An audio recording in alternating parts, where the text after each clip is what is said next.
We're going back to the same location that we were last time, where we did the dowsing for the gold, and we actually found some. So we're gonna go out this time with some mining equipment and see if we can clean it all up.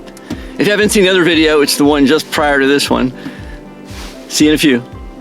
Back at the creek and ready to start mining for gold. We're gonna dig up those areas we dug up before while we were dowsing, and we'll see if we can pull some gold out of there, sort of more than we got last time, because we are running now with a little electric sluice. The gold gets trapped in the little riffles. You can see how the water flows just like a stream. The gold will go over the bump and then get caught behind it. The sluice washes away all the lighter materials out to the front of the sluice while leaving only the heavies. You'll see a lot of black sand, heavy metals like shotgun pellets, and hopefully gold. We're starting digging where we left off last week. The plan is to fill up the 5-gallon bucket, but first we need to classify the material. So we load the material in the classifier on the top and swoosh it around. Anything smaller than a 1/4 inch will fall through. Anything greater than 1/4 of an inch will toss out. I don't think there's any nuggets greater than a 1/4 inch here. When we're ready, we feed the materials into the header box of the sluice. We empty the entire bucket 1 scoop at a time until all the material's been run through. All of the light material is going to be washed off, leaving just the heavies. When we're ready to clean out the sluice, the first thing we do is unplug the power to the pump. You know, we don't want to get electrocuted. Then we're going to go take a look at the actual box and see if we see any gold sitting on the top. Not likely, but you know, I glance anyways, sort of hope springs eternal. Next, we remove the header box. On the Gold Hog, that's very easy. It's just one elastic strap. Lift it off, set it aside, which makes it much easier to remove the mat.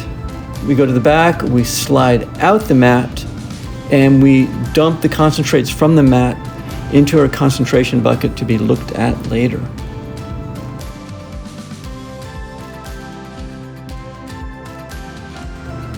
Coffee break time. Oh yeah. It's so pretty out here. I used the suction device to get to the materials that are very difficult to get to with a shovel, like between 2 underground boulders where gold might fall. The suction device works great, just sucks it all up, but the shovel just can't get in there. Another great place to look for gold is on the banks. In this particular case, you can see some lighter gray-blue material. That's actually bedrock that's broken down and turned into clay. Clay is considered a false bedrock, so when the gold hits the clay, it stops. So you want to dig on top of that clay, because there you'll most likely find gold. All right, it's time to wrap it up. Been here about, 6-7 hours. Getting a little beat. Got concentrates. We really won't know what we've got until we get home and process the concentrates. So I'm just gonna beam you there magically. Let me do all the work. See you in a bit. Now it's time to classify it. I'll be using smaller classifiers this time as opposed to last, because we've got fewer concentrates. That was the beauty of the particular sluice that we were using. It just gives you concentrates at the end.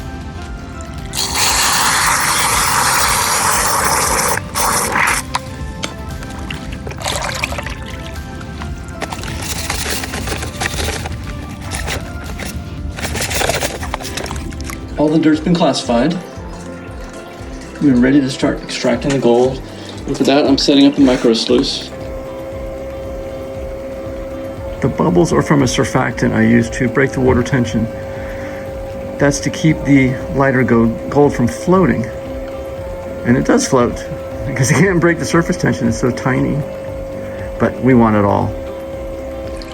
Use the paintbrush to get the bubbles out. We spoon the concentrates on the micro sluice 1 teaspoon at a time. The gold is now being trapped by the micro sluice. Yes, all those little yellow dots, that's gold. And here's the gold that we found. Not bad.